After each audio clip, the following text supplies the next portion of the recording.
की डिमेन्शियाच्या पेशंटची काळजी घेणं अवघडच आहे. हा मार्ग अच्छा. सोपा नाहीये, हां, हां. पण ते तुम्ही करू शकता. आणि त्याला कारण आहे समाजाची अशा आजारांकडे पाहण्याची दृष्टी. की घरी डिमेन्शियाचा पेशंट आहे सुरुवातीच्या स्टेजमधला, हं. तर कुणीही भेटायला आलं तर काय मग ओळखलं का? हो, हा प्रश्नाविषयी सांगा ना, ह्यानी हो. काय होतं? की डिमेन्शियाच्या पेशंटला कुठलेही प्रश्न विचारू नका आणि त्याच्या स्मरणशक्तीची परीक्षा बिलकुल घेऊ नका. म्हणजे हितासाठीच हे खोटं बोलणं आहे त्याच्यामध्ये. हितासाठी आपल्याला हां, त्याच्यातनं हां. काहीच मिळवायचं नाहीये. हं. आपल्याला त्या पेशंटचं हितच आहे नजरेसमोर आणि एखादी परिस्थिती आहे ती चांगल्या रीतीने हाताळण्यासाठी आपण हे करतोय. बाकी त्याच्यामध्ये आपला म्हणजे हेतू शुद्धच आहे. चिडचिड आणि त्रागा हा जो काही भाग आहे ना, त्याच्यासाठी काळजीवाहकाने पहिल्यांदा स्वतःकडे बघायला पाहिजे असं मला वाटतं. मग तुम्ही बाबा असं करू नका, आई तू हे करू नको, तू आता अमुक करायचं नाहीस बरं का, वगैरे असं होतं आणि त्यांच्या मेंदूला जी चालना मिळायला पाहिजे ती चालना मिळत नाही. मग आता अंघोळ करायची कशासाठी हा ज्या माणसाला प्रश्न आहे, तो अंघोळ कशासाठी करेल? आत्ताच जेवण झालंय, परत भूक लागली, सारखं खाण्यापिण्याचं विचारतात. तर ह्या 2 गोष्टींवरती काय करता येईल? आणि बरेचदा त्यांना आपण जेवलो हे नाही लक्षात राहत आणि मग काय करायचं, मग ते पाठीमागे लागतात आणि त्यांना मग सतत खायला लागत असतं, कारण आपण खाल्लं हे माहित नसतं आणि भूक लागलेली पण कळत नसते. मग भूक लागलेली कळत नाही, मग दरवेळेला मला काहीतरी खायला हवंय असा भाग येतो. तर मग ती काय करायची की चहाचे कप, बिस्किटाचा डबा वगैरे तिथे टेबलावरतीच ठेवायची. त्या धुवायच्या पण नाहीत कप्पशा आणि मग आईला दाखवायचं, अगं हे बघ आत्ताच आपण चहा घेतला, अजून कप्पशा सुद्धा धुतल्या गेलेल्या नाहीये. मग असं म्हटल्यावरती मग त्या म्हणायचा, हो का, माझ्या लक्षात नव्हतं बरं का, आणि मग तो विषय तिथे संपायचा. किंवा त्याचं सुवर्ण मध्य कसं साधता येईल काळजीवाहकांनी, की अतिसेवा हम्म, किंवा दुर्लक्ष करणे? हा डिनायल टू एक्सेप्टन्स हम्म. हा मुख्यतः नातेवाईकांसाठी सुद्धा आणि काही प्रमाणात पेशंटसाठी सुद्धा डिमेन्शियामध्ये कसा काम करतो? की लोक फुकटची सहानुभूती दर्शवतात. म्हणजे नाही हा माणूस बापरे केवढा मोठा होता ना आणि आता काय होऊन बसलं याचं वगैरे. किंवा आता वॉन्डरिंगचा मुद्दा निघाला, ह्याच्या हां. मागची एक काय भावना असते, की ह्याच्या कॉमन इमोशन्स असतात डिमेन्शियाच्या पेशंटच्या, त्याच्यामध्ये भीती, चिंता आणि असुरक्षितता. हम्म. तर ह्या गोष्टींविषयी काय सांगता येईल? किंवा भास होणे किंवा इल्युजन हॅल्युसिनेशन्स आपण म्हणतो, हम्म. त्यापैकी काही होत असावं अशा वेळेला? त्यांच्याशी तुम्ही बोला, संवाद साधा, त्यांना कुठेतरी हा विश्वास द्या की आम्ही तुमच्यासाठी आहोत.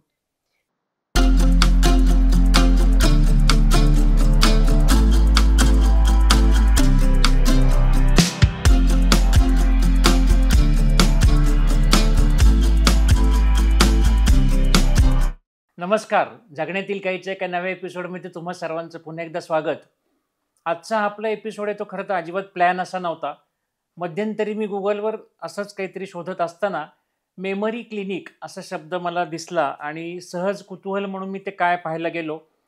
तर असं लक्षात आलं, हे तर पुण्यामध्येच आहे की, आणि पुण्यामध्ये असं काही क्लिनिक आहे हे मला खरं तर आजवर कल्पना नव्हती. मग तो शोध घेत गेलो आणि त्यानंतर तो एक इंटरेस्टिंग वाटला विषय म्हणून त्या ठिकाणी ज्या त्याचे कन्सल्टंट म्हणून आहेत त्यांच्याशी माझा परिचय झाला आणि मग त्या गप्पांमधून आम्ही असं ठरवलं की हा जो विषय बऱ्याचदा लोकांना माहिती नाही आहे किंवा ह्याविषयी खूप कमी माहिती आहे किंवा गैरसमज आहेत, यापैकी काही असेल तरी ह्या विषयावर आपण नक्की गप्पा मारूयात. आणि मग या गप्पांमधूनच आम्ही असं ठरवलं की आता हा एपिसोड करताना पूर्वतयारी काय करायची. तर त्यांचंच लिहिलेलं हे पुस्तक आहे, काळजीवाहक म्हणून घडताना. मुख्यतः आजचा आपला बोलण्याचा विषय डिमेन्शिया असा असेल आणि डिमेन्शियावरती आपण मागे एपिसोड केले होते. एखादा आजार पाहताना त्याला वेगवेगळ्या अँगल्सने आपण पाहतो, वेगवेगळे तज्ज्ञ येतात, त्यांचे वेगवेगळे अनुभव आणि वेगवेगळी मतं असतात. तर आजचा हा आपला त्याच डिमेन्शियाकडे एका वेगळ्या दृष्टीने प्रकाश टाकणारा एपिसोड असेल आणि त्यातून आपल्याला नक्कीच म्हणजे नुसतं पेशंट म्हणून आपण पाहतो, पण पेशंटच्या बरोबर जे त्याचे सोबती असतात, केअरटेकर असतात, त्यांनी काय काळजी घ्यावी, त्यांना ह्यातून काय शिकायला मिळेल, जेणेकरून आपलं हे पुढचं पेशंटला घेऊन जे आपला प्रवास असतो तो जास्तीत जास्त सुकर होण्यासाठी कशी मदत होईल, हा ह्या एपिसोड मागचा आपला हेतू आहे. मंगलताई जोगळेकर हे आजच्या आपल्या गेस्ट आहेत आणि त्यांच्याशी आपण ह्या गप्पांमधून आज सगळं हा विषय कसा आहे आणि हे मेमरी क्लिनिक किंवा त्यांचा मेमरी क्लब म्हणून आहे त्याविषयी सांगतील. तर सोशल वर्कर म्हणून त्यांनी आपल्या करिअरची सुरुवात केली आणि त्यानंतरची बरीच वर्ष त्या अमेरिकेमध्ये होत्या. तिथे अनेक ज्येष्ठ नागरिकांमध्ये त्यांनी काम केलं आणि त्यात अनुभव येत गेला आणि डिमेन्शिया हा विषय त्यांना त्यात जास्त इंटरेस्टिंग वाटला आणि मग त्यानंतर त्यांनी त्यामध्ये डॉक्टरेट केली, आपण PhD घेतली आणि आता मुख्यतः डिमेन्शिया ह्या विषयावरती त्यांचा अभ्यासाचा फोकस जास्त असतो. तर नमस्कार, आमच्या जगण्यातील काही चॅनलवर तुमचं नमस्कार. मनापासून स्वागत. धन्यवाद. हा प्लॅटफॉर्म मला उपलब्ध करून दिल्याबद्दल खरंच धन्यवाद. कारण या विषयावरती बोलायला मला कायमच आवडतं. कारण जितकी जागृती होईल तेवढी चांगली आहे या विषयावरती. सुरुवातीला आता तुम्ही जे काम तिथे करता त्यामध्ये जेव्हा तुमच्याकडे एक तर पेशंट तो पहिल्यांदा येतो कसा? ज्यावेळेला माझ्याकडे पेशंट आणि काळजीवाहक येतात त्यावेळेला पहिल्यांदा मी पेशंटशी बोलते, त्यांच्याबरोबर संवाद साधते आणि त्यांचे प्रश्न काय आहेत ते जाणून घेते. म्हणजे आणि दुसरं म्हणजे आजाराची स्थिती काय आहे ते अच्छा. आपल्याला बघायचं असतं. ओके. मग त्याच्यासाठी जर मेमरी टेस्ट द्यायला लागली तर मेमरी टेस्ट द्यायची. त्यांच्यामध्ये इतर काही प्रश्न आहेत का, मानसिक प्रश्न आहेत का, त्याच्यानंतर स्वयंपूर्णता किती आहे ते आपल्याला बघायला लागतं.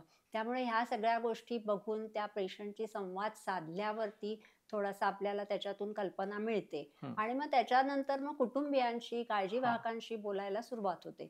तर त्यामध्ये यांना डिमेन्शिया माहिती आहे का, काळजी घेण्याबद्दल माहिती आहे का, हा भाग सगळ्यात महत्त्वाचा. वर्तणूक समस्या काय येत आहेत, त्याच्यानंतर सध्या काय प्रश्न आहेत, वर्तणुकीचे प्रश्न काय आहेत, कारण हा सगळ्यात आव्हानात्मक प्रश्न असतो. तर तिथे त्यांना मदत लागते. तर ह्या ठिकाणी म्हणजे काय करतो आपण, तर परिस्थिती काय आहे ती जाणून घेतो. हा पहिला भाग झाला.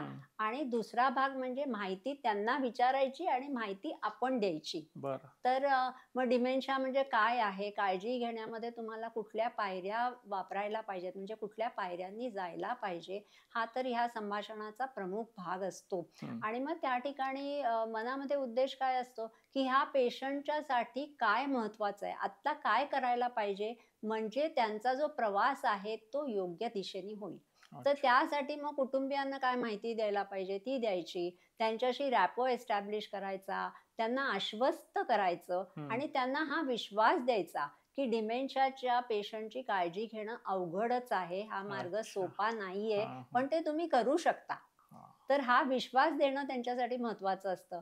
मग रेफरन्स द्यायचे असतील तर रेफरन्स द्यायचे. त्याच्यानंतर मग आमच्या जे सर्व्हिसेस आहेत, आम्ही जे जे काही काम करतो त्या कामाची त्यांना माहिती द्यायची आणि आमच्या कुटुंबामध्ये त्यांना सामील करून घ्यायचं. असा एक मोठा भाग त्याच्यामध्ये असतो. हे पहिलं सेशन असतं ते साधारण 30 ते 40 मिनिटांचं असतं आणि मग त्यानंतर त्यांचा आमच्याशी परिचय होत राहतो, त्यांचे प्रश्न आम्हाला समजत राहतात आणि मग आमच्या एकंदर कुटुंबामध्ये ते दाखल होतात असं म्हणायला हरकत नाही. ओके. तर कुठलाही आजार म्हणजे जेव्हा जेव्हा आम्ही आता कॅन्सर एपिसोड केले किंवा इतर कोणतेही क्रॉनिक आजार ज्याला आपण म्हणतो त्यामध्ये डिनायल ही पहिली स्टेज असते असं बऱ्याचदा त्याचा हे असतो. तर तुमचं पुस्तक वाचताना त्यातली 2-3 मला वाक्य फार यातली आवडली, की कोणत्याही आजाराला स्वीकारण्याची जबरदस्ती आपण करू शकत नाही, त्याचा वेळ प्रत्येकाला द्यावाच लागतो आणि प्रत्येकाच्या दुःखाची खोली आपल्याला समजणे शक्य नसते. तर ह्या वाक्यांपाशी मी वाचताना थांबलो होतो आणि त्याच अनुषंगाने पुढचा असा प्रश्न होता, की हा डिनायल टू ॲक्सेप्टन्स हा मुख्यतः नातेवाईकांसाठी सुद्धा आणि काही प्रमाणात पेशंटसाठी सुद्धा डिमेन्शियामध्ये कसा काम करतो? तर काही जण जे असतात ना तो हेड ऑन घेतात, म्हणजे ऍक्सेप्टन्स हे लगेच होतं किंवा बरेच वेळेला त्यांना असं वाटतं की रिलीफ वाटतो की हे सगळं होतं ते, कारण लक्षणं दिसतच असतात ना. मग आता असं वाटतं की आपल्याला कळलं तरी की काय आहे आणि त्यानुसार उपाय चालू होतात. परंतु काही जणांच्या बाबतीमध्ये असं घडत नाही. त्याचं कारण म्हणजे त्या रुग्णाबद्दल असणारं प्रेम आणि ती व्यक्ती कर्तृत्ववान असते, तिने बरंच काहीतरी केलेलं असतं आयुष्यामध्ये आणि ह्या व्यक्तीला हे कसं झालं, असा एक मोठा प्रश्न त्यांच्या समोर उभा राहतो. डिमेन्शियाबद्दल काहीतरी वाचलेलं असतं त्यामुळे त्याच्याबद्दल भीती असते मनामध्ये आणि चिंता असते की आता आपलं हे कसं आपल्याला करता येईल वगैरे. आणि मग हे जे ग्रीफ प्रोसेस असते ना त्याच्यामध्ये डिनायलचा भाग असतो की नाही, तसं एक थोडंसं होतं. मग त्याच्यातून त्यांना असंही कळायला लागतं की हा आजार काही बरा होणारा नाहीये. मग बरा होणारा नाहीये, मग ते असं म्हणतात असा कसा बरा होणार नाही, आम्ही बघूच, आम्ही वेगवेगळ्या डॉक्टरांकडे जाऊ आणि सर्वतोपरी आपल्या माणसासाठी आपण उपाय करू. आणि गेल्याच आठवड्यात एक केअरगिव्हरशी मी बोलताना मला असं कळलं, की ह्या पहिल्या स्टेजमध्ये ते जवळ-जवळ 15 वेगवेगळ्या डॉक्टरांच्याकडे गेलेले होते. तर हाही भाग घडतो, की वेगवेगळ्या डॉक्टरांच्याकडे जायचं आणि डायग्नोसिस कन्फर्म करायचं. डायग्नोसिस बदलणारं नसतं, तर टेम्पररी थोडासा कुठेतरी फरक दिसतो. परंतु मग लक्षात येतं, की इकडे लक्षणं आपली वाढत चाललेली आहेत आणि मग आता ॲक्सेप्ट करण्याशिवाय दुसरा काही तरुणोपाय नाहीये आणि मग ते ॲक्सेप्ट होतं. पण त्याला अच्छा. वेळ लागतो आणि म्हणून तुम्ही जे म्हणलात, हम्म. की वेळ ज्याचा त्याचा द्यायला लागतो, तो हम्म. त्याच्यासाठी द्यायला लागतो, की भावनांचा खेळ पण चाललेला असतो, निराश वाटत असतं, हम्म. हे आपल्यावरतीच का आलं असं वाटत असतं. अशा सगळ्या भावनांमधून काळजी भाग जात असतात. पेशंटच्या बाबतीमध्ये काय घडतं ह्या ठिकाणी, अर्ली स्टेजमध्ये असेल तर पेशंटला कळतं, की हा. काहीतरी झालेलं आहे आणि ते बरेचदा ॲक्सेप्टही करतात अशा गोष्टी. पण त्यांना सांगायला लागतं. इकडे ह्या बाजूनी काय होतं, की पेशंटला सांगायचं नाही असं पण होतं किंवा त्यांना समजावून सांगताना मला सुद्धा आहेत की हा. मेमरीचे प्रश्न असं सुद्धा सांगितलं जातं. हम्म. तर काही लोकांना वाटतं, की त्यांच्यापासून लपवलं तर त्यांना चिंता वाटणार नाही, त्यांना काळजी वाटणार नाही आणि मग त्यातून हे सगळं स्वीकार करण्याच्यासाठी वेळ पुष्कळ निघून जातो ह्या काळामध्ये, असं मात्र घडतं. आणि मग ज्या मार्गावरून काळजी घेण्याचा प्रवास व्हायला पाहिजे, तो प्रवास चालू व्हायला उशीर लागतो. खरंय. तर ह्या गोष्टी घडतात आणि बऱ्याच अच्छा. नॉर्मली घडतात, हा. असं सांगावंसं वाटतं नक्कीच. पण आता ह्यातला पुढचा भाग जेव्हा येतो तर बऱ्याचदा लोकांना आता आपल्या घरापुरते ऍक्सेप्ट झाले, ठीक आहे, घरातले 4 लोकांना माहिती आहे. इतरांपासून लपवून ठेवणं हं. असं कित्येक आजारांच्या बाबतीत घडतं. हो, तसं ह्या आजाराबाबतीत घडतं का आणि हो. किती प्रमाण आहे त्याचं मग? किती प्रमाण आहे असं नाही हम्म. सांगता येणार, परंतु घडतं तर नक्कीच हम्म. आणि त्याला कारण आहे समाजाची अशा आजारांकडे पाहण्याची दृष्टी, हम्म. की लोकं फुकटची सहानुभूती हा. दर्शवतात. हम्म. म्हणजे नाही हा माणूस बापरे केवढा मोठा होता ना आणि आता काय होऊन बसलं ह्याचं वगैरे आणि हळहळ व्यक्त करतात. पण तेवढीच असते ती हळहळ. त्यांना मदत करणे किंवा त्यांच्यासाठी काही करणे असं काही त्याच्यामध्ये घडत नसतं. मग काही जणांना वाटतं नकोच ना, हे कशासाठी सांगायचं. हा एक भाग त्याच्यातला झाला. दुसरा भाग असा, की काळजीवाहकांना जेव्हा या आजाराबद्दल कळतं ना, त्यावेळेला त्यांची मानसिक अवस्था चांगली नसतेच. म्हणजे निराशा असते. त्यांनाही समजत नसतं हे आपल्याला झेपेल का? डिमेन्शिया पेशंटची काळजी घेणं हा जो प्रवास आहे तो छोटा प्रवास नाही, मोठा प्रवास आहे, लांबवरचा प्रवास आहे. तर हे मला जमेल का? असंही वाटत राहतं. आणि मग त्याच्यातून मग आपल्या फक्त घरच्याच लोकांना हे सांगितलेलं बरं वगैरे असं घडतं. पण नंतर मग काय होतं, की जसा आजार पुढे जातो, तशी काही आपण लक्षणं झाकून ठेवतच नाही, म्हणजे ठेवू शकतच नाही ना. आणि मग जेव्हा ती लक्षणं वाढायला लागतात, त्यावेळेला लोकांनी काही डोळे झाकलेले नसतात. त्यामुळे त्यांना समजायलाच लागतं आणि मग तेव्हा मग कुठेतरी हे सांगितलं जातं. तुमच्या पुस्तकाची सुरुवातीच पहिलंच प्रकरण जे वाचलं त्यातलं मला ते तिथे खूप जास्त ते आवडलं, की घरी डिमेन्शियाचा पेशंट आहे सुरुवातीच्या स्टेजमधला, हं. तर कुणीही भेटायला आलं तर काय ओळखलं का? हो, हा प्रश्नाविषयी सांगा ना, ह्यानी हो. काय होतं? ओळखलं का हा जो प्रश्न आहे ना, तो तसा साहजिक असतो. कारण आपण हं. कन्व्हर्सेशनची सुरुवात करतो ना हं. आणि माहिती असतं, की हा माणूस डिमेन्शिया झालेला आहे. म्हणजे तो हां. कदाचित आपल्याला ओळखणार नाही. नाही. आणि मग तिथून हा प्रश्न येतो. पण त्याचा परिणाम उलट होतो. त्याचा परिणाम त्या माणसाचा आत्मविश्वास कमी होण्यामध्ये होतो किंवा बरेचदा तो माणूस विचारतो असं नाही, तर घरातली पण विचारतात. हां, हां. ओळखलत का आपल्याकडे कोण आलंय? हं, हं. आणि हे आम्ही अगदी पहिल्यांदा सांगतो, की डिमेन्शियाच्या पेशंटला कुठलेही प्रश्न विचारू नका आणि त्याच्या अच्छा. स्मरणशक्तीची परीक्षा बिलकुल घेऊ नका. कारण त्याच्यामुळे आपल्याला हे करायचं असतं सुरुवातीच्या काळामध्ये, त्याचा आत्मविश्वास टिकवून ठेवायचा असतो. कारण आत्मविश्वास जर कमी झाला, तर मग जे आपल्याला करता येतंय ते सुद्धा करता येणार नाहीये आणि ते आपल्याला नकोय. त्यामुळे असे प्रश्न विचारू नका, असं अच्छा. आम्ही पहिल्यांदाच सांगतो. मग काय बोलावं त्याऐवजी? त्यांना म्हणजे तुम्ही गप्पा मारा, हां. कसे आहेत ते त्यांना विचारा. त्यांच्याबरोबर काहीतरी करा, वाचा, अच्छा. पुस्तक वाचा, गाडी म्हणा, काहीतरी ॲक्टिव्हिटी करा, त्यांना रमवा. म्हणजे ती त्याच्यामध्ये मी एक उदाहरण सुद्धा दिलेलं आहे, जे आमच्याच घरातल्या कोणाचं तरी आहे, की माझी नणंद त्या व्यक्तीचा हात हातात घेऊन बसली आणि अच्छा. मग त्यांना ती कुठेतरी ओळख पटायला लागली आणि मग त्यांच्या गप्पा सुरू झाल्या आणि मग त्या गप्पांमध्ये आम्ही सगळे कुटुंबीय सुद्धा रमलो अच्छा. आणि त्यांना तो जो वेळ होता तो त्यांच्यासाठी आनंदाचा गेला आणि आमच्यासाठी सुद्धा आनंदाचा एक हां, हां. झाला आणि आम्हाला असं वाटलं, की खरंच आपण त्यांना भेटून आलो बुवा. हां. म्हणजे अशी उगाचच जी भेटीला आपण दर्शवायला म्हणून जातो तसं न होता खरंच आपण या व्यक्तीला भेटलो, हा आनंद आम्हाला दोघांना झाला. तर ते महत्वाचं आहे असं मला वाटतं. किंवा ही अडचणीचा हा भाग टाळण्यापेक्षा हां. आलेल्या व्यक्तीची आपणच ओळख करून दिली तर, हो. की बघा हे बघा हे आलेत आज अगदी आपल्याकडे. खरंय. ते आज हां. येणार आहेत किंवा हां, आधी हां. सांगणं, की हा हां, हां. माणूस आज आपल्याकडे येणार आहे. हं, हं. तो तुमच्याशी गप्पा मारणार आहे. मग हं. आपण असं करूयात वगैरे अशा गोष्टी. हां, हां. आणि एरवी सुद्धा आम्ही सांगतो, की आधी कल्पना द्या. हं. म्हणजे मग त्यांची पण तयारी होते. आणि बरोबर. दुसरं म्हणजे असं आहे, की अगदी शेवटच्या भागामध्ये ही ओळख वगैरे विसरली जाते. हं. आणि दुसरं म्हणजे ज्या व्यक्ती आपल्या बाजूला नेहमी असतात त्यांची ओळख काही डिमेन्शियाचे पेशंट विसरत नाहीत काही. हं. ते त्यांना ओळखतच असतात. हं. म्हणजे आपण जे एरवी सिनेमामध्ये वगैरे हां. बघतो, की हं. अगदीच कुणाला ओळखत नाहीये हं. वगैरे, तो भाग अगदी पुष्कळ पुढे येतो. हं. तो काही सुरुवातीचा भागच नव्हे. त्यामुळे जी अच्छा. समोर लोक असतात ते त्यांना माहिती असतात. तर हं, त्यामुळे हं. ते संवाद साधू शकतात. हां, त्यांच्याबरोबर हां. काही गोष्टी करू शकतात. आनंदाने वेळ घालवू शकतात. हं, अशा हं. बऱ्याच काही गोष्टी आपण त्यांच्याबरोबर करू शकतो. अच्छा. आणि आता जो विषय चालला होता, की आत्मविश्वास त्यांचा टिकवून ठेवणं हा विषय महत्वाचा आहे. हं, तर त्याच दृष्टीने तुम्ही त्यांचं स्वावलंबन टिकवणं आणि ते वाढवत नेणं हं. ह्याविषयी त्यामध्ये खूप छान त्यातला तो एक भाग आहे त्या पुस्तकातला. तर बरोबर. त्याला सुरक्षित स्वावलंबन असा एक छान शब्द दिलाय. हो. तर त्याचा नक्की अर्थ काय होतो आणि त्याच्याने काय होतं म्हणजे रुग्णाच्या ट्रीटमेंटच्या किंवा उपचाराच्या दृष्टीने? स्वावलंबन महत्वाचं अशासाठी, की एक तर हा मेंदूचा आजार आहे. हं. त्यामुळे मेंदू ज्या ऍक्टिव्हिटीज करतोय त्या चालूच राहायला पाहिजेत. हं. इकडे होतं काय, की घरातल्या लोकांना वाटतं, की आपल्या व्यक्तीला आणि आपल्या अगदी प्रेमाच्या जवळच्या व्यक्तीला असा काहीतरी आजार झालेला आहे. हं. तर त्यामुळे त्याला आता काही गोष्टी सांगायला नको. मग हं. तुम्ही बाबा असं करू नका, आई हं. तू हे करू नको, तू आता अमुक करायचं नाहीस बरं का, हं. वगैरे असं होतं. आणि त्यांच्या मेंदूला जी चालना मिळायला पाहिजे ती चालना मिळत नाही मग. जर मेंदू कामात राहिला, गोष्टी करत राहिला, तरच त्याच्या मेंदूला चालना मिळणार आहे आणि रोज हं. जी कामं करणार आहेत ती तो कामं करत राहणार आहे. हं. दुसरी गोष्ट म्हणजे अशी, की जर तो काम करत राहिला तर ते काळजीवाह कुटुंबासाठी सुद्धा चांगलं आहे ना. हं. जर ती व्यक्ती बऱ्याच काही गोष्टी स्वतःच्या स्वतः करत असेल तर काळजीवाहकाची जबाबदारी खूप कमी होते ना.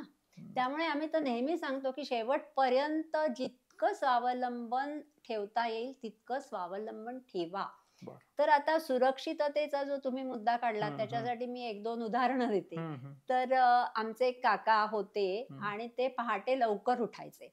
पहाटे उठल्यावरती त्यांना चहा लागायचा हं. आणि तो चहा असा थर्मासमध्ये वगैरे ठेवलेला त्यांना चालायचा नाही. हं. त्यांना स्वतःच्या हाताने चहा करण्याची सवय होती. म्हणजे मग गॅसची शेगडी पेटवणं बंद करणं आलंच. हं. मग आता ही सुरक्षिततेचा भाग झाला ना, कारण हं. ह्या बंद करतील की नाही? कारण घरातली माणसं पहाटे 4 आणि 4:30 वाजता झोपलेली असणार. हं. मग त्यांनी एक युक्ती केली. त्यांनी 2 टिकल्या लावल्या हं. गॅसच्या शेगडीवरती आणि हं. मग त्यांना हे शिकवलं, की दोन्ही टिकल्या जेव्हा समोरासमोर येतील, तेव्हा गॅसची शेगडी ही बंद झालेली असेल. आणि बरं. मग ते काही दिवस बघितलं त्यांनी, अच्छा. की हे जमतंय का त्यांना. मग हं. तेव्हा ज्यांना समजलं, की हे जमतंय, त्यावेळेला ते निर्धास्त झाले आणि हं, हं. काकांना त्यांचा चहा रोज पिता आला आणि अजूनही म्हणजे बरेच अच्छा. वर्ष त्यांनी हे चालू ठेवलं. दुसरं उदाहरण असं आहे, की एक आजी होत्या. त्यांना आपल्या म्हणजे बेडरूममध्ये त्या 4 कोपऱ्यात 4 निरांजनं लावायच्या हं. आणि ती पेटलेली असायची. हं. आणि मग त्यांना तेल किती घालावं वगैरे काही समजायचं नाही. त्यामुळे ते तेल खाली पडलेलं असायचं, सगळं ते असं तेलकट वगैरे झालेलं. आणि हे म्हणजे किती धोकादायक ना, की हं. खोलीमध्ये 4 ठिकाणी दिवे लावलेत. हं. मग आता ह्या ठिकाणी काहीतरी तर करायलाच हवं ना. मग त्यांनी इलेक्ट्रिकच्या समया आणल्या आणि मग तो दिवा लावल्यावरती इथे दिवा आहे की, ती सवय मोडायला वेळ लागला. पण ती सवय शेवटी मोडता आली आणि अच्छा. त्यांना त्याच्यापासून बचावता आलं. पण दिवे होतेच. म्हणजे त्यांना इलेक्ट्रिकचं बटन लावा हे शिकवलं आणि त्यामुळे त्या हां, हां. दिवा लावत होत्या. त्यांची सवय मोडली नाही. हां, परंतु हां. हे तर काय ह्या ठिकाणी करायला लागतं, की दिवसभराचा जो वावर असतो हं. त्याच्यामध्ये काय धोके आहेत ते हं. आपल्याला समजायला हवेत. म्हणजे ही 2 उदाहरणं दिली त्याच्यावरनं तुम्हाला कळलं असेल की काय धोका हम्म. या ठिकाणी होता. काही ठिकाणी लोक घरातून बाहेर निघून जातात हा हा. आणि अशा वेळेला मग गोष्टी करायला लागतात. ते अस्वस्थ होतात, त्यांना सतत बाहेर जायचं असतं. तो वॉन्डरिंगचा भाग जो आहे तो वेगळा आहे, पण त्याच्यासाठी काहीतरी युक्त्या वापरायला लागतात. फॉर एक्झाम्पल, दाराच्या बाहेर तुम्ही काळं एक आपण मॅट ठेवली तर त्यांना असं वाटतं की इथे काहीतरी भोक आहे, म्हणजे बरं. खड्डा आहे, बरं. आणि मग ते शक्यतो ते ओलांडून जात नाहीत. किंवा अच्छा. कड्या अशा बाजूला लावायला पाहिजे जिथे त्यांचा हात पोचणार नाही. हम्म. अशा काही गोष्टी करायला लागतात. ते पडणार नाहीत म्हणून आपल्याला खबरदारी घ्यायला लागते. हम्म. त्याच्यानंतर बरेचदा म्हणजे अशा काही केसेस घडलेल्या आहेत की आंघोळीचं पाणी किती गरम आहे ते हम्म. नाही समजत आहे. हा हा. तर म्हणजे अनुभवातनं अशा गोष्टी दिसतात. रोज काही ना काहीतरी गोष्टी घडतच असतात. त्यामुळे आपल्याला लक्षात येतं अशा गोष्टी. हा. काही बायकांना पोळ्या करायच्या असतात, हम्म. काही जणांना भाज्या चिरायच्या असतात. मग ज्या ठिकाणी जे धोके आहेत त्या ठिकाणी आपण काय करू शकतो ह्याचा विचार जर आपण केला, पण त्यांना कामापासून परावृत्त करायचं नाहीये. हम्म. म्हणजेच त्यांचं स्वावलंबन आपल्याला चालू ठेवायचं, त्यांची हम्म. कामं बंद करायची नाहीयेत. हम्म. पण पण त्यांना ते सुरक्षितपणाने करता येईल अशी संधी आपल्याला द्यायची आहे. अच्छा. म्हणून त्याला सुरक्षित स्वावलंबन असं नाव हा. दिलेलं आहे. किंवा औषधं वगैरे हो, त्यांना देताना. औषधं सुद्धा. औषधं द्यायला लागतात. काही जणांना अशी एक सवय असते की स्वतःहून काहीतरी गोळ्या खायच्या वगैरे. हम्म. मग अशा वेळेला ती औषधं कपाटात बंद ठेवायला पाहिजेत. अशा हम्म. काही गोष्टी करायला लागतातच. अच्छा. तर त्याच्याशिवाय, कारण ही जबाबदारी शेवटी काळजीवाहकांची आहे ना, हा की हा. ते व्यवस्थित राहू शकतायत का नाही हम्म. हे तर काळजीवाहकांनाच बघायला पाहिजे. तर ज्याप्रमाणे प्रश्न असतील त्याप्रमाणे काय उपाय योजायचे ते अच्छा. आपल्याला बघायला हवं. किंवा आता वॉन्डरिंगचा मुद्दा निघाला, ह्याच्या हा. मागची एक काय भावना असते की घरातनं सारखं बाहेर जाण्यामागची कारण काय असू शकतात, असं काय आहे? वॉन्डरिंगची कारणं अस्वस्थता एक असू शकतं. बाहेर जायचंय असं हम्म. त्यांना वाटत असतं. दुसरं म्हणजे त्यांच्या मनात एक असतं की तुम्ही मला नाही म्हणणारे कोण? अच्छा. तर ज्या वेळेला आपण ते तुम्ही जायचं नाही, अमुक नाही असं करतो, त्यावेळेला ती भावना जास्त उफाळून येते. हम्म. आणि ज्या वेळेला म्हणजे आपण नाही जायचं बाबा, अमुक नाही करायचं, तमुक नाही करायचं, त्याच्या ऐवजी चला आपण एक 10 मिनिटं जाऊन येऊया हम्म. असं केलं. आणि बरेचदा असंही कित्येकदा होतं, रात्रीचे 2-2, 3-3 वाजता पेशंट उठतात आणि दारं उघडायला लागतात आणि मग तिथे खूप मोठा गोंधळ निर्माण होतो. अशा सुद्धा गोष्टी घडतात. अच्छा. वॉन्डरिंग ही एक वेगळी समस्या आहे हा हा. आणि त्याच्याबद्दल खरंच आपल्याला बऱ्याच काही गोष्टी करायला लागतात, लक्ष ठेवायला लागतं. बरेच जण दारं लावून घेतात, वेगळ्या कड्या लावतात. पण त्यांना म्हणजे दिवसभरामध्ये जेव्हा त्यांना इच्छा आहे बाहेर जायची, त्यावेळेला बाहेर जाऊ देत ना. मग त्याच्यामध्ये सुद्धा सुरक्षित स्वावलंबन कसं? तर तुमच्या बिल्डिंगच्याच आवारामध्ये ते चालू शकतात. हम्म. तुम्ही त्यांना बागेमध्ये नेऊ शकता आणि बागेचं जिथे मोठं गेट असतं तिथे तुम्ही थांबा. त्यांना स्वतंत्रपणे चालू द्या. म्हणजे त्यांना काय वाटतं, मी स्वतंत्रपणाने चालतोय. ते त्यांच्यासाठी महत्वाचं असतं की मला सारखं कोणीतरी टोकायला हम्म. नकोय. मला माझं जे काय करायचंय ते हम्म. मला करू देत ना. मग ह्या ठिकाणी हा हा भाग जर आपण बघितला तर ते सुरक्षित रीतीने कुठे चालू शकतील.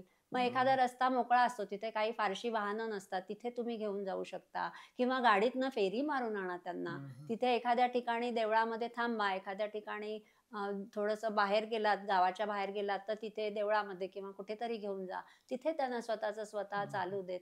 अशा काही गोष्टी जर आपण केल्या तर त्यांचं स्वावलंबनही राहतं, आपलं लक्षही राहतं आणि प्रश्न वाढतही नाहीत. अच्छा.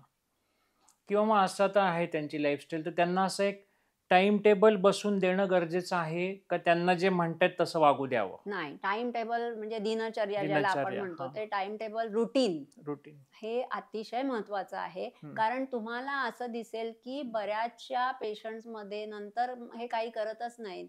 त्यांना काही करण्यात रसच वाटत नाही. हम्म. ते नुसते बसलेलेच असतात. अशा तक्रारी बऱ्याच येतात. अच्छा. आणि मग अशा वेळेला हे जर रुटीन लावलेलं असेल ना, तर पेशंटलाही माहिती असतं की ह्या गोष्टीनंतर अमुक एक गोष्ट करायची आहे हम्म. आणि त्यामुळे त्यांचा दिवसही चांगला जातो. ते बिझी राहतात. मुख्य म्हणजे जेव्हा त्यांचा रस जातो आणि त्यांना काही करायचं नाही, तेव्हा त्यांना काही उद्योगच नाहीये. हम्म. ज्या वेळेला उद्योग नसेल त्यावेळेला अस्वस्थता वाढते. त्यामुळे त्यांना उद्योगात ठेवणं, जेव्हा त्यांना बारीक बारीक कामं देणं, घरातली बऱ्याच काही गोष्टी त्यांना सोप्या सोप्या गोष्टी जमू शकतात. तर त्या गोष्टी त्यांनी नक्की कराव्यात. म्हणजे आता तुम्ही जर विचारलं तर आमच्या केअर गिव्हर्सना ते म्हणतील मटार निवडणं किंवा हे अगदी कॉमन असतं. पण कितीतरी साध्या साध्या गोष्टी ज्या असतात घरातल्या ते नक्की करू शकतात. त्यांची मदत घ्या किंवा त्यांना असं सांगा, तुम्ही माझी मदत करा. कदाचित असं काहीतरी काम असेल की ज्याची तुम्हाला काही आवश्यकता नसेल किंवा त्यांचा वेळ घालवण्याच्यासाठी म्हणून काही गोष्टी करा तुम्ही. म्हणजे कित्येक वेळेला असं सुद्धा होतं की आपले वाटाणे आणि काहीतरी कडधान्य एकत्र करून दिलेत आणि मिक्स झाली, माझ्या हातनं चुकीने झाली बरं का, काकू तर मला हे एवढं करून देता का, असं तुम्ही म्हणू शकता आणि तुम्ही त्यांच्याबरोबर बसा, ते करतील तुम्हाला मदत. वेळ जातो अशा रीतीने. म्हणजे असं काहीतरी योजना करायलाच लागतात की ज्यामुळे ते उद्योगात राहतील आणि त्याचा सगळ्यात महत्वाचा जो फायदा असतो तो असा असतो की वर्तणूक समस्या त्यामुळे कमी होतात आणि त्याच्यासाठी हे करणं गरजेचं आहे. आणि आजाराच्या सुरुवातीच्याच काळामध्ये ह्या गोष्टी करू शकता. जर का आजार पुढे गेला तर मात्र हे दिनचर्या बसवणं वगैरे अशा गोष्टी करायला अवघड जातात. कारण अशी दिनचर्या बसवायची, रुटीन लावायचं म्हणजे काही दिवस तरी त्याच्या पाठीमागे आपल्याला वेळ घालवायला लागतो. पण हळूहळू ह्या गोष्टी नक्की घडताना दिसतात. त्यांचा मेंदू बारीक बारीक नवीन गोष्टी सुद्धा शिकतो असं देखील आपल्याला दिसतं. अच्छा. किंवा आता मी हे बोलतोय तर आम्ही ह्या एपिसोडच्या दरम्यान आमचे काही प्रेक्षकांचे प्रश्न असतात. तर त्यातले एक जणांचा असा प्रश्न आहे की बऱ्याचदा आंघोळ करायची वेळ आली की घरातील त्यांचे डिमेन्शियाचे आजोबा खूप त्यासाठी विरोध असतो त्यांचा. हा एक भाग आहे. आणि दुसरा भाग असा असतो की आत्ताच जेवण झालंय, परत भूक लागली, सारखं खाण्यापिण्याचं विचारतात. तर ह्या 2 गोष्टींवरती काय करता येईल? हे दोन्ही अगदी कॉमन प्रश्न आहेत. हां. आता अंघोळ करायची कशासाठी हा ज्या माणसाला प्रश्न आहे, तो अंघोळ कशासाठी करेल? हा प्रश्न आला ना, की मला कळतच नाहीये. मला अंघोळ कशासाठी करायची आहे? अंघोळ केल्याने मला छान वाटणार आहे, मस्त वाटणार आहे, मी चांगले कपडे घालणार आहे, छान त्याच्यावरती कदाचित सेंट वगैरे लावणार आहे. पण हे कळतच नाही आणि त्यामुळे हा मोठा भांडणाचा विषय होऊन बसतो. तर काळजीवाहकांनी हे समजून घ्यायला पाहिजे की ज्या माणसाला हे कळत नाहीये तो कशासाठी अंघोळ करेल आणि तुमचा जो अट्टहास आहे ना तो तुम्ही सोडून दिला पाहिजे. मग तुम्ही टप्प्याटप्प्याने अंघोळ घाला ना त्यांना, असंही करता येतं. आणि काहीतरी प्रश्न असतात. म्हणजे आता आमच्या एका काळजीवाहकांच्याकडे असं झालं की नवीन केअरटेकर ठेवली होती आणि ती केअरटेकर आईला अंघोळ घालायला जायची. मग त्या बाईंना त्या मुलीची लाज वाटायची, ती त्यांच्या समोर कपडे काढायला तयार नाही. ज्या वेळेला मुलगी स्वतः अंघोळ घालायला लागली त्यावेळेला ती अंघोळ आरामात करायला लागली. काहीतरी प्रश्न असतात. कधी कधी खूप गरमी असते, कधी कधी थंडी असते. तर काय प्रश्न आहे ते समजून जर घेतलं तर आपल्याला ते करता येतं. आमच्याकडे आणखीन एक उदाहरण मला या ठिकाणी आठवतंय की एक बाई रोज सकाळी त्यांच्याकडे ठराविक वेळेला त्यांच्याकडे मदतनीस बाई यायची. त्याच्या आधी आपल्या नवऱ्याची अंघोळ व्हावी असं कुणालाही वाटणार ना, की कपडे वेळेवर धुतले जावेत वगैरे. आणि मग त्या सगळी तयारी करून ठेवायच्या. आणि एक दिवस काय झालं की चुकीनी तेलाचे 4 थेंब पडले बाथरूममध्ये आणि ते गृहस्थ त्यांचा पाय त्याच्यावरती घसरला. त्यानंतर ते अजिबात अंघोळीला जायला तयारच व्हायचे नाहीत. कारण त्यांच्या डोक्यामध्ये ती एक भीती बसली की मी जर बाथरूममध्ये गेलो तर मी पडणार आहे. तर अशाही काही गोष्टी असू शकतात की त्यांच्या मनामध्ये काहीतरी भीती आहे. काही जणांना अंघोळ करायची म्हणजे काय हे देखील समजत नाही. म्हणजे कुठलीही क्रिया करायची म्हणजे त्याच्यामध्ये बऱ्याच स्टेप्स असतात की नाही. मग त्या स्टेप्स एक्झॅक्टली कशा करायच्या आहेत, कुठल्या क्रमाने करायच्या आहेत हे देखील समजत नसतं. तर अंघोळीचा विषय आहे ना तो खरं म्हणजे एक अर्ध्या तासाच्या लेक्चरचा विषय आहे. आणि पण मुळामध्ये म्हणजे मगाशी जसं म्हटलं तसं त्यांच्या पाठीमागे लागू नका आणि हट्ट करू नका. अमुकच वाजता अंघोळ व्हायला पाहिजे असं काही नाहीये. दुपारी 4 वाजता अंघोळ झाली तरी सुद्धा चालू शकेल. तर ज्या वेळेला तुमच्या डोक्यावरचा जो ताण असतो ना की यांची अंघोळ वेळेत व्हायला पाहिजे आणि रोज व्हायला पाहिजे आणि त्यांचं शरीर स्वच्छ राहायला पाहिजे, ह्या सगळ्या गोष्टी सोडून द्या. शरीर स्वच्छ तुम्ही वेगवेगळ्या प्रकारांनी सुद्धा करू शकता. म्हणजे बाथरूमला गेलेत तेव्हा थोडासा भाग स्वच्छ केला आहे, मग खालचा पायाचा भाग वेगळ्या वेळेला स्वच्छ केला आहे, नंतर केस वेगळ्या वेळेला धुवून दिलेत. असं करून देखील शरीराची स्वच्छता राखता येते. टिश्यू पेपरचा वापर करता येतो आणि अशा प्रकारांनी स्पंजिंग करता येतं. अशा प्रकारांनी त्या माणसाचं शरीर स्वच्छ राहील ते तुम्ही बघा. आणि आहाराचा तुम्ही भाग विचारलात तर हा पुन्हा एक अतिशय कॉमन असा प्रश्न आहे. हं, आणि बरेचदा त्यांना आपण जेवलो हे नाही लक्षात राहत. हं. आणि मग काय करायचं? मग ते पाठीमागे लागतात आणि त्यांना मग सतत खायला लागत असतं. कारण आपण खाल्लं हे माहीत नसतं आणि भूक लागलेली पण कळत नसते. मग भूक लागलेली कळत नाही, मग दरवेळेला मला काहीतरी खायला हवंय असा हं. भाग येतो. तर मग तुम्ही अशा वेळेला जर टेबलावरती काही गोष्टी काढून ठेवल्यात, तर त्यांना जेव्हा भूक लागेल आणि ज्या अगदी साध्या-साध्या गोष्टी आहेत, म्हणजे फिंगर फूड म्हणतो की नाही आपण, हं. तर तशा प्रकारच्या गोष्टी काढून ठेवा किंवा दरवेळेला त्यांनी जर खायला मागितलं, तर त्यांना नाही म्हणू नका. अच्छा. आणखीन काही-काही गोष्टी आम्ही सांगतो, की प्लेट मोठी द्या. मग थोड्याशा गोष्टी दिल्यात तरी चालेल, वाट्या ठेवा. त्यांना असं वाटलं पाहिजे, की आपण खूप खातोय. हं. अगदी प्लेटभर आपल्याला दिलंय आणि 4-4 वाट्यांमधनं दिलंय. आमची एक काळजीवाहक मुलगी आहे ना, ती एक छान युक्ती वापरते या ठिकाणी. तिच्या आईला सारखा चहा लागायचा. ती चहाबाज होती पूर्ण. आणि आता ह्या आजारामध्ये तिला किती वेळा चहा देणार ह्याच्यावरती सुद्धा मर्यादा आहेत की नाही. तर मग ती काय करायची, की चहाचे कप, बिस्किटाचा डबा वगैरे तिथे टेबलावरतीच ठेवायची. त्या धुवायच्या पण नाहीत कप्बशा. आणि मग आईला दाखवायचं, "अगं हे बघ आत्ताच आपण चहा घेतला. अजून कप्बशा सुद्धा धुतल्या गेलेल्या नाहीयेत." हं. मग असं म्हटल्यावरती मग त्या म्हणायच्या, "हो का? माझ्या लक्षात नव्हतं बरं का." आणि मग तो अच्छा. विषय तिथे संपायचा. हां, तर हां. अशा युक्त्या, ह्या युक्त्यांचा वापर काळजीवाहकांना कायम करायला लागतो. त्याच्याशिवाय प्रश्न नाही सुटत. बरोबर आहे. हं. मग आता हा विषय निघाला तर मी पुढचा आधीच प्रश्न होता की थेरॅप्टिक फिबलिंग असं त्यामध्ये तुम्ही लिहिलंय. हो, की गरज असताना पेशंटशी खोटं बोलणं. राइट. हा काय आहे विषय? हे म्हणजे इंग्लिशमध्ये आपण त्याला व्हाईट लाईज म्हणतो. ओके. तर ते म्हणजे खोटं बोलणं, खोटं सांगणं. बरं. म्हणजे आता परवाच आमच्या एक केअरगिव्हर सांगत होत्या, त्यांच्या सासूबाईंचे केस खूप जाड आणि खूप छान होते.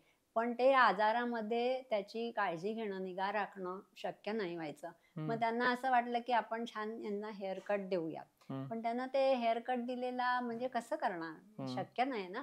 मग त्यांच्याशी असंच हे खूप तुम्हाला छान दिसेल, त्यांचे फोटो काढले आणि त्यांना खूप छान दिसेल आणि मग त्यांचा नातीवरती भारी भरवसा होता. हं, मग नातीनी आजीला येऊन सांगितलं, "आजी अगं तू किती छान दिसतीयेस. हा बघ तुझा हं, फोटो. आपण असं करायचं का तुझं?" हं. आणि मग जाऊन ते केस कापून आल्या. अच्छा. तर हे काहीतरी आणि नुसतं एवढंच नाही, तर हे आपण बऱ्याच ठिकाणी ही युक्ती म्हणून वापरू शकतो. हं, तर हे असं केल्यानी आपल्याला बऱ्याच प्रश्नांवरती मात करता येते. म्हणजे आम्ही जी काहीतरी तुम्ही युक्त्या करा असं जे सांगतो ना, हं, त्याच्यामधली ही एक युक्ती आहे, की जिथे त्यांना दुसरा एक आणखीन भाग असतो, की त्यांना थोड्या वेळापूर्वी आपण काय बोललो हे त्यांच्या लक्षात नसतं. कारण ते विसरलेले असतात.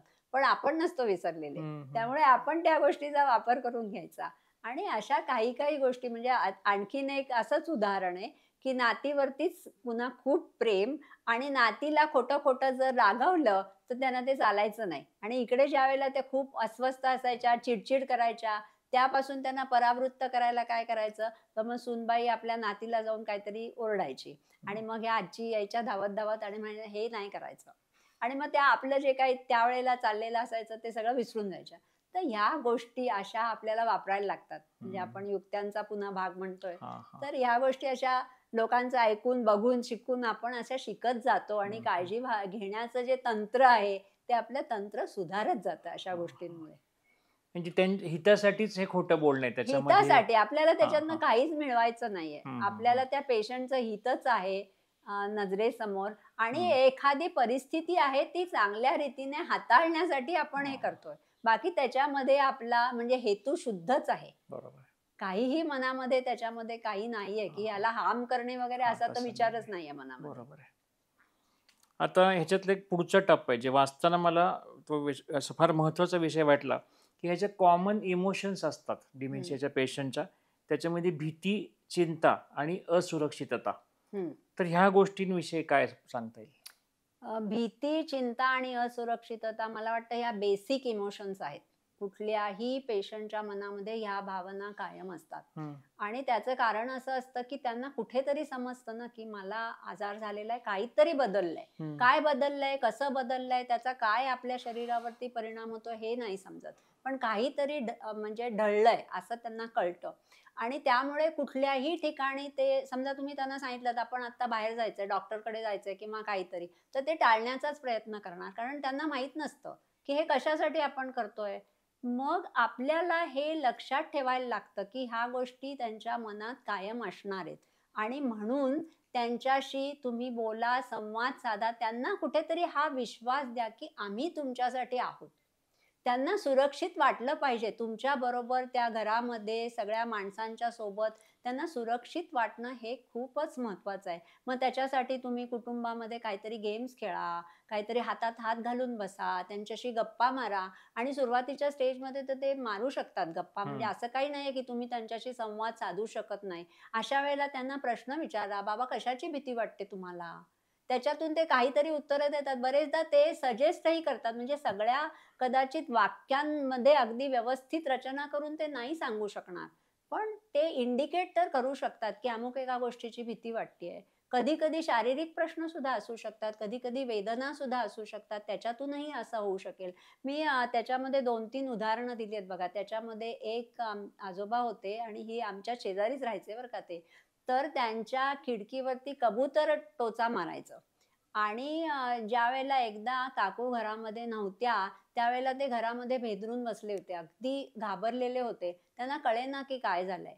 आणि पुढच्या वेळेला जेव्हा असं झालं, तेव्हा त्यांनी बघितलं, की कबूतर आलंय खिडकीवरती आणि ते म्हणजे चोच आपटून हम्म. आवाज करतंय हम्म. आणि त्यांनी आजोबा घाबरले होते. तर अशा काही-काही गोष्टी घडतात आणि ज्यावेळेला आपण असं बघतो ना, त्यावेळेला आपल्याला सापडतं. ज्यावेळेला आपण निरीक्षण करतो, त्यावेळेला हे कशाने घडतंय, हम्म. हे आपल्या लक्षात येतं. हम्म. आणि त्या गोष्टी आपण जर त्याच्याकडे नीट लक्ष दिलं आणि हम्म. त्याच्याबद्दल काहीतरी केलं, तर बरेचदा ह्या भावना कमी करण्यामध्ये आपल्याला नक्कीच यश मिळतं. अच्छा. किंवा त्याचाच पुढचा भाग म्हणजे हां. बऱ्याचदा चिडचिड खूप जास्त करतात. हो. त्याच्या मागचं काय कारण असतं बऱ्याचदा? चिडचिड आणि त्रागा हा जो काही भाग आहे ना, त्याच्यासाठी काळजीवाहकांनी पहिल्यांदा स्वतःकडे बघायला पाहिजे असं मला वाटतं. हम्म. कारण बरेचदा तुम्ही ज्याप्रमाणे त्यांच्याशी वागता, त्याला ते रिॲक्ट करत असतात. म्हणजे काळजीवाहक जेव्हा काळजी घेत असतो, तेव्हा रोजच असे प्रसंग घडत असतात ना, की काहीतरी वेगळं घडतं. आणि मग काळजीवाहकाची सहनशक्ती संपते. त्याच्यावरती खूप ताण येतो. त्याला कितीतरी गोष्टी करायच्या असतात. केवळ काय त्या माणसाच्याच पाठीमागे 24 तास कोणी हम्म. लागू नाही शकत. आणि मग तुम्ही ज्यावेळेला तुमच्या डोळ्यातून, तुमच्या देहबोलीतून दिसतं, तुम्हाला वेळ नाहीये, तुम्ही त्यांच्याकडे बघून संवाद साधत नाही आहात. तुम्ही काहीतरी काम करताय आणि मग त्यांच्याशी बोलताय. तुम्ही त्यांच्याशी बोलताय हे देखील त्यांना समजत नाहीये. अशा ज्यावेळेला गोष्टी घडतात, माझ्याकडे लक्ष दिलं जात नाहीये किंवा माझ्यामध्ये अस्वस्थता आहे, ती अस्वस्थता आहे हे अस्वस्थता समजून घेत नाहीयेत. अशा वेळेला मग त्या माणसाची पण चिडचिड होते. पण ज्यावेळेला काळजीवाहक शांत होतो, त्यावेळेला शांततेने संवाद घडतो, त्यावेळेला हा चिडचिडीचा जो भाग असतो तो हम्म. कमी होतो आणि हे होताना दिसतं. अच्छा. तर आणि मग मी म्हणजे 2दा-3दा आपण म्हटलंय, की त्यांच्याबरोबर ॲक्टिव्हिटीज करा. आनंदाच्या कारण मी दरवेळेला ही गोष्ट एक सांगते, की ज्यावेळेला एखादा डिमेन्शियाचा पेशंट असतो ना, त्यावेळेला आपण त्यांच्याबरोबर काय करतो? आपण त्यांची सगळी काळजी अगदी व्यवस्थित घेतो. त्यांना औषधं देतो, त्यांना जिकडे-तिकडे घेऊन जातो. ह्या सगळ्या गोष्टी आपण करतो. पण आपण आपलं जे बोलणं असतं किंवा आपण जे त्यांच्याबरोबर क्षण घालवत असतो, त्या क्षणांमध्ये आनंदाची देवाण-घेवाण फार कमी असते. तर ज्यावेळेला तुम्ही अशा ॲक्टिव्हिटीज करता, त्यावेळेला तुम्हाला काहीतरी विषय मिळतात हम्म. आणि तुम्ही त्यांच्याशी गप्पा मारता, तुम्ही त्यांच्याबरोबर हसता, तुम्ही त्यांचा मूड लाईटर मूड म्हणतो ना, तसं तुम्ही करता आणि त्याच्यातून मग त्यांचा रिस्पॉन्स चांगला यायला लागतो आणि पुन्हा वर्तणूक समस्या कमी होतात ह्या सगळ्याच गोष्टींमुळे. किंवा त्याचं सुवर्ण मध्य कसं साधता येईल काळजीवाहकांनी, की अतिसेवा हं. किंवा दुर्लक्ष करणे हा सुवर्ण मध्य साधणं फार गरजेचं असेल. हा सुवर्ण मध्य साधणं गरजेचं असतं आणि त्याच्यामध्ये हाच भाग असतो, की हम्म. काळजीवाहक किती गोष्टी करणार. हम्म. काळजीवाहकाच्या करण्याला सुद्धा काहीतरी सीमा असते ना. हम्म. तुम्ही 24 तास तुम्ही ऑन गार्ड असता. ज्यावेळेला हम्म. डिमेन्शियाचा पेशंट असतो, त्यावेळेला रात्रीच्या वेळेला सुद्धा तुम्हाला लक्ष ठेवण्याची गरज असते. कुठेतरी सहनशक्ती संपते. कुठेतरी आपले स्वतःचे प्रश्न चालू होतात. कुठेतरी असं वाटायला लागतं, की "अरे, हे मी किती दिवस करणार आहे?" मग मी करून दुसरा आणखीन एक भाग असतो, की डिमेन्शियाचा पेशंट तुम्हाला कधी सांगू शकत नाही थँक यू हे शब्द त्याच्या तोंडातून येण्याची शक्यता नसते. कारण त्याला समजत नाहीयेत ह्या गोष्टी.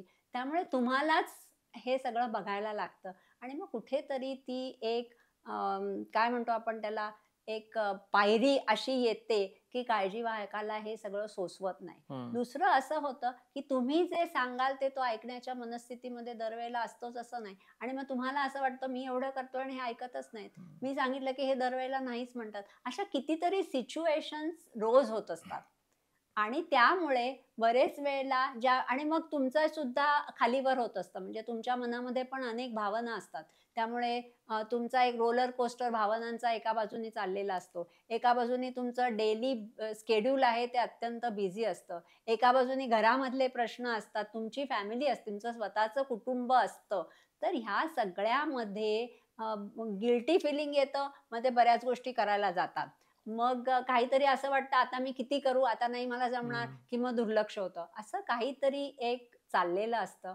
आणि त्यामध्ये ज्या वेळेला काळजीवाहक स्वतःसाठी वेळ देईल, ज्या वेळेला स्वतःकडे लक्ष देईल, त्याच वेळेला हे सगळं करायला जमणार आहे. हे आपल्या लक्षातच ठेवायला लागतं. त्याच्याशिवाय बरं. काही तरुणोपायच नाहीये. अच्छा. किंवा आमच्यातलेच एक जणांनी हा प्रश्न विचारला, की बऱ्याचदा आमच्या घरातील पेशंट हां. स्वतःशी बोलत असतात किंवा तोंडातून वेगवेगळे आवाज काढत असतात. त्याचं कारण काय असतं? याला व्होकलायझेशन म्हणतो आपण. हां. आणि त्याचं कारण अस्वस्थता हे सगळ्यात महत्वाचं कारण आहे. बरेचदा आजार जेव्हा पुढच्या टप्प्यात जातो, त्यावेळेला हे व्होकलायझेशन्स होताना दिसतात. आणि ह्या व्होकलायझेशनचे प्रकारही असतील. म्हणजे नुसतेच बडबड करतील असं नाही, तर काही हातवारे करतील, यरजारा घालतील, काहीतरी अशा गोष्टी करत असतात. कुठेतरी ना त्यांच्या गरजा म्हणजे त्यांना काहीतरी फीलिंग्ज आहेत, त्यांना सगळं सांगता येत नाहीये. त्यांना आता पुढच्या स्थितीत असल्या कारणाने स्वतःला काय हवंय, नकोय इंडिकेट पण म्हणजे असं दाखवता पण येत नाहीये. काळजीवाहकांना देखील ते समजत नाहीये. अशा वेळेला मग ह्या गोष्टी चालू झाल्या, की मग काळजीवाहकाच्या समोर प्रश्न येतो, की मी काय करू? ह्याच्यासाठी काही उत्तर आहे का? तर गरजा त्यांच्या काय आहेत ह्यांच्याकडे लक्ष देणं. म्हणजे आत्ता उकडतंय मला, तर मला काहीतरी खूप कपडे घालून बसवलेत तर नाही चालणार. किंवा थंडी वाजते त्यांना, त्यांना सांगता येत नाहीये.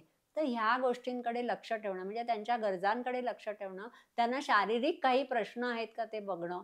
ॲसिडिटीचा त्रास होत असतो, कधी-कधी जेवण जास्ती केलेलं असतं, कधी-कधी जेवलेले नसतात, कधी-कधी लिक्विड्स पुरेसे घेतलेले नसतात. ह्या तर सगळ्या गोष्टी असतात. आणि बरेचदा एक असा काय एक आपल्याला जगण्यासाठी एक लय लागते ना, साथ लागते ना, तसं साथ देतात का काय माहिती नाही. बरेचदा आयुष्यामधल्या सुद्धा काही गोष्टी त्यांना आठवत असतील. Who knows? आपल्याला काहीच माहिती नाही कारण मेंदूमध्ये काय चाललंय. तर त्याच्यामुळे ह्या गोष्टी घडतात. पण ह्याला काही औषधं वगैरे असं काही नाहीये. तर सुरुवातीच्याच काळामध्ये वर्तन समस्या जर आपल्या कमी असतील आणि माणूस इतका अस्वस्थ नसेल, उद्योगात राहिलेला नसेल, तर हे व्होकलायझेशन्स वगैरे असतात ते कदाचित होणार नाहीत असं सांगितलं जातं. अच्छा. पण ज्या वेळेला असतात त्यावेळेला अगदीच जर ते असह्य झालं तर मग सायकायट्रिस्टकडे जरूर जावं. पण तसं जर नसेल तर आपल्याला दुर्लक्ष करण्याशिवाय दुसरा काही उपाय ह्या ठिकाणी नसतो. किंवा भास होणे किंवा डिल्युजन, इल्युजन, हॅल्युसिनेशन्स आपण म्हणतो. हं. त्यापैकी काही होत असावं अशा वेळेला? भास हे मी डिमेन्शिया पेशंटच्या मध्ये जास्त प्रमाणामध्ये बघते. म्हणजे डिल्युजन्सच्या पेक्षाही भास जास्ती दिसतात. आणि भासाची काही उदाहरणं सांगता येतील मला. म्हणजे एक आमच्या आजी होत्या. त्यांना असं वाटलं मध्यरात्रीची गोष्ट त्यांच्या खोलीमध्ये असं मोठी खिडकी होती. काच, ग्रिल वगैरे सगळं बसवलेलं होतं. त्यांना असं वाटलं की रात्री चोर आलेत. मध्यरात्री. त्या काठी घेऊन आल्या आणि त्या खिडकीवर आपटायला लागल्या. आणि नंतर मदत मागायला लागल्या. आमच्या घरात चोर शिरलेत, या म्हणे जोराजोरात आरडाओरडा वगैरे करायला लागल्या. आणि मग घरातली मंडळी आली आणि आईला म्हणाली, की "आई काय चालवलेस तू मध्यरात्री? कसला आरडाओरडा करतेस वगैरे?" तर अशा रीतीने भास हँडल करता येत नाही. तर भास हँडल करायचे असतील तर you have to go with the flow. म्हणजे त्यांना जे काही दिसतंय त्याला तुम्ही त्याच्याबरोबर जायला लागतं. तुम्हाला असं म्हणायला लागेल, "आई चल आपण खालती जाऊया, ते पोलिसांना वगैरे फोन करूयात आणि कोणी आलंय का बघूया आणि नाहीतर आपल्या शेजाऱ्यांना उठवूया. चल आता आपण जाऊयात." असं करून त्यांना डिस्ट्रॅक्ट करून थोड्या वेळाने मग काहीतरी विषय बदलला की मग शांत होतात. तर भासाचा जो हा प्रकार आहे तो पंचेंद्रिय आपल्याला काहीतरी काय म्हणतो आपण, एखाद्या खोटी गोष्ट सांगतात असं म्हणू. हा. कारण भासाच्या ज्या घटना असतात त्या सगळ्या खऱ्या नसतात. हम्म. आणि मग ते भास म्हणजे डोळ्याने आपण काहीतरी बघतो. आपल्याला वाटतं की माझे दीर इथे येऊन बसलेत आणि मला भेटायला आलेत, ते इतक्या वर्षांनी आलेत, त्यांना चहा दे बरं करून. हो, म्हणजे ते त्यांच्याशी बोलतात सुद्धा, बरेचदा संवादही साधतात. हम्म. तर अशा वेळेला हो मी आणते हा चहा करून, that is the proper way to deal with it. तर ह्या ठिकाणी ऐकण्यातून बरेचदा म्हणजे आपल्याला असं दिसतं की भास होताना दिसतात, पण दुर्लक्ष करून चालतच नाही हम्म. भासांच्याकडे. आणि तुम्ही डेल्युजन्स म्हणलात आणि काय हम्म. म्हणलात आणखीन, हॅल्युसिनेशन्स, हॅल्युसिनेशन बद्दल बोललो आपण. इल्युजन्स. हा, इल्युजन म्हणजे काय आहे की ऍक्च्युली तुम्हाला काहीतरी म्हणजे दिसतंय, म्हणजे खरं आहे, पण ते मिसइंटरप्रिट केला जातो अच्छा. तो सिग्नल. म्हणजे आता हम्म. साधी गोष्ट आहे की अंधार झालेला आहे, एक तिरीप येते उजेडाची आणि त्या तिथे सावली पडली आहे काहीतरी, तर व्यक्तीला असं वाटू शकतं की इथे एक माणूस उभा आहे. हम्म. ते झालं इल्युजन. म्हणजे तिथे काहीतरी घडलं, पण ते वाटलं असं की ती व्यक्ती हा, तिथे हा. उभी आहे. तर हे झालं इल्युजन. Illusion. आणि डेल्युजन म्हणजे मनात असलेला एक ठाम विचार जो आपण काढू शकतच नाही. हम्म. आणि ह्या ज्या सगळ्या गोष्टी आहेत ना, त्या थोड्या ओव्हरलॅपिंगच आहेत. परंतु आणि ज्या वेळेला मेंदूचे मानसिक आजार असतात, हम्म. मेंदूचे आजार असतात किंवा जास्त काळ रेंगाळणाऱ्या हम्म. व्याधी असतात, त्यावेळेला आपल्याला ह्या गोष्टी घडताना हम्म. दिसतात. भास होणं हे फार कॉमन आहे. पण हे जे प्रश्न जर असतील की ते जास्त प्रमाणामध्ये आहेत आणि मला मॅनेज होत नाहीयेत, तर सायकायट्रिस्टची ह्या ठिकाणी आपल्याला मदत घेणं फार आवश्यक आहे. ओके. आता शेवटाकडे येताना सुरुवात जिथून आपण केली होती, की जेव्हा मी आमच्या प्रेक्षकांना सांगितलं होतं की तुमचं काम जेव्हा चालतं, म्हणजे जेव्हा मी मेमरी क्लिनिक किंवा मेमरी क्लब हम्म. किंवा अल्झायमर्स ग्रुप आहे, तर ह्याच्याविषयी आम्हाला सांगा ना, हे काम कसं चालतं. हम्म. तर OPD मध्ये काय चालतं ते मी थोडंसं सांगितलं. आता दीनानाथमध्ये आणखीन एक आमची छान ऍक्टिव्हिटी आहे, ती म्हणजे मेमरी लॅब. अच्छा. आणि त्यामध्ये आम्ही कॉग्निटिव्ह ऍक्टिव्हिटीज करतो, त्या पेशंटच्या साठी असतात. आणि मग ती एक आनंददायी ऍक्टिव्हिटी असते पेशंटच्या साठी. 2 तास चालते एका वेळेला. व्यायामापासून सुरुवात करतो, ग्रुप गेम्स असतात, म्युझिक असतं, वेगवेगळ्या ऍक्टिव्हिटीज करतो. आणि त्याच्यामध्ये ऍक्टिव्हिटीजची व्हरायटी खूप असते. हम्म. म्हणजे पझल्स असतील, खूप वेगवेगळ्या ऍक्टिव्हिटीज आम्ही आता तयार केल्यात. मग त्याच्यामध्ये कलरिंग असेल, पेंटिंग असेल, ह्या तर सगळ्या गोष्टी असतातच. पण आम्ही म्हणजे आता लँग्वेज ऍक्टिव्हिटीज खूप वेगवेगळ्या डेव्हलप केल्या आहेत, गणिताच्या डेव्हलप केल्या आहेत. त्याच्यानंतर निरीक्षणाचे व्यवसाय केलेत.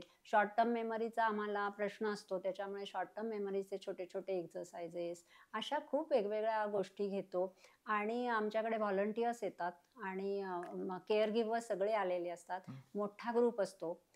40-45 जणांचा एका वेळेला ग्रुप असतो. एका वेळेला 15 किंवा त्याच्याहून अधिक पेशंट्स असतात. आणि खूप छान वाटतं, सोशलायझेशन होतं, काळजीवाहकांची एकमेकांची ओळख होते. अशा सगळ्या हेतू त्याच्यामध्ये साध्य होतात. आणि आम्ही पेशंट्सना आणि काळजीवाहकांना त्यामुळे भेटू शकतो. त्यांचे काय प्रश्न आहेत ते आम्हाला दिसतात. तर त्यांच्यावरती लक्ष ठेवता येतं. असे पण त्याच्यामध्ये आणखीन काही हम्म. उद्देश आहेत. आणि मला असं वाटतं की जे कोणी ऐकत असतील, घरी पेशंट्स असतील, तर आमच्या मेमरी लॅबला जरूर या आणि तुम्हाला खरंच खूप बरं वाटेल. अगदी एन्जॉय कराल ती ऍक्टिव्हिटी. पेशंट सकट केअर गिव्हर सुद्धा एन्जॉय करतात. अच्छा. आणि मग ज्यांचा दुसरा जो एक तुमचं हे चालतं ऍक्टिव्हिटी, की हा. ज्यामध्ये पेशंट नाहीये डिमेन्शियाचे. हा, हो. अल्झायमर सपोर्ट ग्रुपचं सुद्धा काम मी या मेमरी क्लिनिक बरोबर चालू केलं. आणि ते दीनानाथच्या बाहेरून होतं. त्याच्यामध्ये व्हॉलंटियर्स आहेत, एक जवळजवळ 10 व्हॉलंटियर्स मदत करतात. आणि तिथे आमच्या वेगवेगळ्या म्हणजे सपोर्ट ग्रुप मार्फत खूप वेगवेगळ्या ऍक्टिव्हिटीज चालतात. त्याच्यामध्ये आमचा व्हॉट्सॲप सपोर्ट ग्रुप आहे. आणि जे केअर गिव्हर्स येतात ते आमच्या व्हॉट्सॲप सपोर्ट ग्रुपचा भाग असतात. बरेच लोक आहेत त्या ग्रुपमध्ये. आणि 24 तास तुम्ही कॉन्टॅक्टमध्ये इतर केअर गिव्हर्सच्या राहू शकता. त्याच्यानंतर सपोर्ट ग्रुपच्या मीटिंग असतात. दर महिन्याला आमची एक मीटिंग असते. त्यामध्ये आम्ही वेगवेगळे विषय घेतो, तज्ज्ञांना बोलवतो, कधी कधी केस प्रेझेंटेशन्स करतो, बऱ्याच काही गोष्टी करतो. आणि मुख्य म्हणजे काळजी कशी घ्यावी हे तुम्हाला समजत जातं. इतर पेशंट्सच्याकडे काय चाललंय हे समजत जातं. तुमची लोकांशी ओळख होत जाते. तुम्हाला रेफरल्स मिळतात वेगवेगळे. आजाराच्या वेगवेगळ्या अवस्थांमध्ये काही हम्म. मार्गदर्शन लागलं तर ते ह्यांच्यापासून मिळतं. आणि मुख्य म्हणजे तुम्हाला ही भावना निर्माण होते की मी एकटी नाहीये. हम्म. माझ्याकडे जे प्रश्न आहेत ते इतरांच्याकडे सुद्धा प्रश्न आहेत आणि हम्म. आपण सगळे मिळून अशा प्रश्नांवरती मार्ग काढू शकतो. जर का मी बोलले, माझ्या भावना एक्सप्रेस केल्या, हम्म. तर मला इतरांचं सुद्धा मार्गदर्शन मिळू शकतं हेही कळतं. आणि त्यामुळे एकंदरीतच सपोर्ट ग्रुपचं काम जे आहे ते पेशंटच्या साठी काळजीवाहकांना मार्गदर्शन करण्यासाठी फार महत्वाचं आहे. तर हा एक भाग झाला. याच्याबरोबर आम्ही होम व्हिजिट्स म्हणजे सोशल वर्कर ज्या वेळेला असं दिसतं की प्रश्न जरा मोठे आहेत, जास्ती थोडंसं काउन्सिलिंगची वगैरे आवश्यकता लागणार आहे, त्यावेळेला आमची सोशल वर्कर घरी जाते आणि घरी जाऊन काय एकंदर वातावरण आहे किंवा कुटुंबाच्या सदस्यांना काही माहितीची गरज आहे का, कशा रीतीने प्रश्न हाताळायला पाहिजेत ते सांगायला पाहिजे का, ह्या सगळ्या गोष्टी केअर गिव्हर्स बघते, I am sorry social worker बघते आणि त्याप्रमाणे त्यांना मार्गदर्शन दिलं जातं. आणि कित्येक वेळेला सोशल वर्करला एका भेटीतनं नाही होत, म्हणजे अनेक वेळेला सुद्धा ह्या भेटी द्यायला लागतात. त्यानंतर मग ट्रेनिंग प्रोग्राम म्हणजे काळजीवाहकांच्यासाठी आम्ही ट्रेनिंग प्रोग्राम्स करतो, तर ते देखील म्हणणं करत असतो. ह्याबरोबर आणखीन एक महत्त्वाचा कार्यक्रम म्हणजे डिमेन्शियाचा अवेअरनेस. दुसऱ्या एंडला आहे तो आमचा मेमरी क्लब. म्हणजे एका बाजूनी आमचे प्रोग्राम्स डिमेन्शिया चे पेशंट्स आणि काळजीवाहक कुटुंबीय यांच्यासाठी चालतो आणि दुसऱ्या बाजूनी हा आजार न होण्यासाठी काय करू शकतो ह्याच्यासाठी जे कार्यक्रम आहेत त्याच्यामधला मेमरी क्लब हा महत्त्वाचा कार्यक्रम. तो 14 साली आमचा पहिला क्लब चालू झाला. त्याच्यानंतर बरेच ही कामं केली, परंतु हे मी थोडंसं जे करायला लागले ना त्याच्यामध्ये मला अमेरिकेमध्ये असताना मी करत होते, त्याच्यामधनं मला असं दिसलं की आपण विविध चालना देणाऱ्या मेंदूला जर ऍक्टिव्हिटीज केल्या तर त्या लोकांना खूप आनंददायी होतात. आणि मग फक्त तेवढ्याच मेंदूला चालना देणाऱ्या ऍक्टिव्हिटीजच करायच्या आणि मग त्याच्या जोडीनी मेंदूचं आरोग्य राखण्यासाठी आपण काय करू शकतो ह्याची माहिती देणे हा भाग तिथे चालतो. आणि तो पुन्हा एक वेगळ्याच लेवलचा असा कार्यक्रम होतो. खूप निरनिराळ्या गोष्टी आम्ही करतो. नाही, असं हा फार मला महत्त्वाचा भाग होता. कारण मी जसं उत्सुकता म्हणून ह्या विषयाला सुरुवात झाली, तर त्याचं आता ह्या शेवटाकडे येताना पूर्णपणे त्यातनं क्लॅरिटी मिळाली असं वाटतं, की हे काम असं चालू असतं, हे खरंच कित्येकांना माहीत नसतं. तर आपल्या गप्पांमधनं आज ह्या गोष्टींचा बराच उलगडा झाला. तर सर्वात शेवटी याचं एक टेक अवे मेसेज म्हणून तुम्हाला काय सांगता येईल? मला टेक अवे मेसेज काळजीवाहकांना असं सांगायला आवडेल की तुम्ही एकटे नाही आहात. म्हणजे बरेचदा ही भावना असते की मीच हे सगळं करतोय आणि तसं नाहीये. समाजाची दृष्टी सुद्धा बदलली आहे. तर उपक्रमांमध्ये भाग घ्या, विशेषतः सपोर्ट ग्रुपमध्ये जरूर भाग घ्या असं मला सांगावंसं वाटेल. त्यामधून बऱ्याच काही गोष्टी मिळतात, मोटिवेशनही मिळतं, कारण ह्या ठिकाणी आपल्याला मोटिवेशन लागतं, प्रेम असतं. ते प्रेम सुद्धा त्याचा जो बेस आहे तो स्ट्रॉंग ठेवायला लागतो आपल्याला. तर ह्या सगळ्या गोष्टी आपल्याला ह्या उपक्रमांमध्ये भाग घेतल्याने मिळतात. तर ते करावं त्यांनी. मदत मागावी, मदत घ्यावी आणि स्वतःकडे लक्ष द्यावं.